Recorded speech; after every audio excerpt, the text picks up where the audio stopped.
good stories down there in that garage area. I'm going to give you another one. I'm going to predict right now that he wins for the first time in 2020, and that is Ryan Sieg. I love that.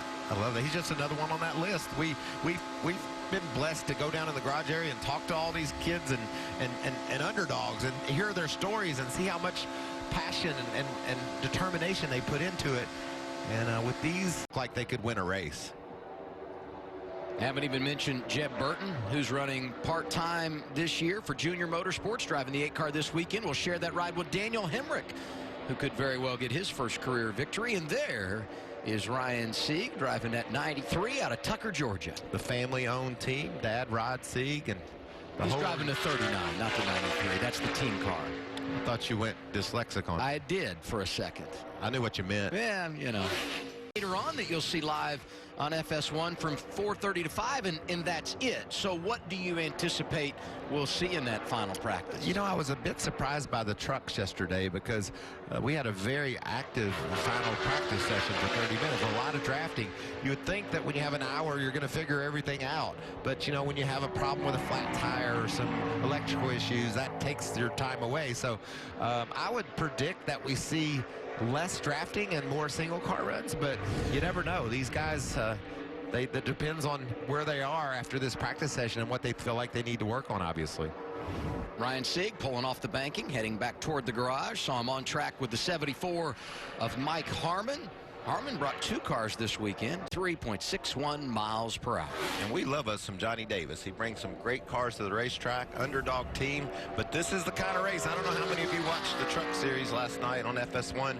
We had a barn burner for a finish, and Jordan Anderson got a career finish and almost pulled off the victory at the stripe. It was thrilling. I can't wait to see what these Xfinity guys do later today. You guys did a great job covering that last night. And Logano thought Anderson had him when they were coming through the trioval, didn't he? Yes, and what an upset that would have been. Jordan's got such a big heart about racing. He tries his best to get a sponsor so he can get to the track. And he got here last night and almost pulled off one of the biggest upsets in the history of the Truck Series. I think this guy, I mean, it would be a mild upset, but I think Ryan Sieg has a chance today driving that 39 car. It's the CMR Roofing Chevrolet.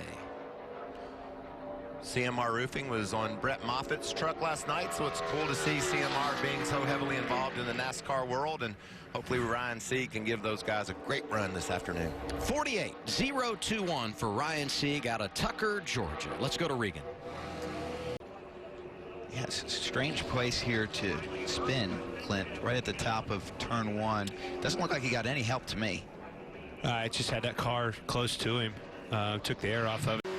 This is also big for Ryan Sieg, who had not made his final pit stop yet.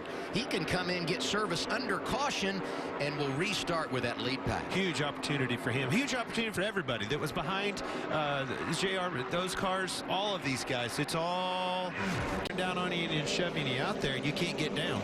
Yep. Said Ryan Sieg was going to have to pit. He's in now, Regan. Yeah, they were right on their number with fuel. They needed that caution more than anybody. They were within a lap of pitting. They were going to do left side tires because they knew they would be coming in alone. One stop and go. This team was bleeding the brakes on pit road, so great. Oh, no. Big hits, too. We didn't have a big one in this race 1 year ago. That's inside 10 to go at Daytona. You know, one thing I saw, he didn't quite get all the way up in front of him. It was like he was trying to figure out, do I get up there? Do I not? Am I clear? You know, it was like he didn't trust his instinct or the spotter telling him didn't quite get all the way up. Any of this related to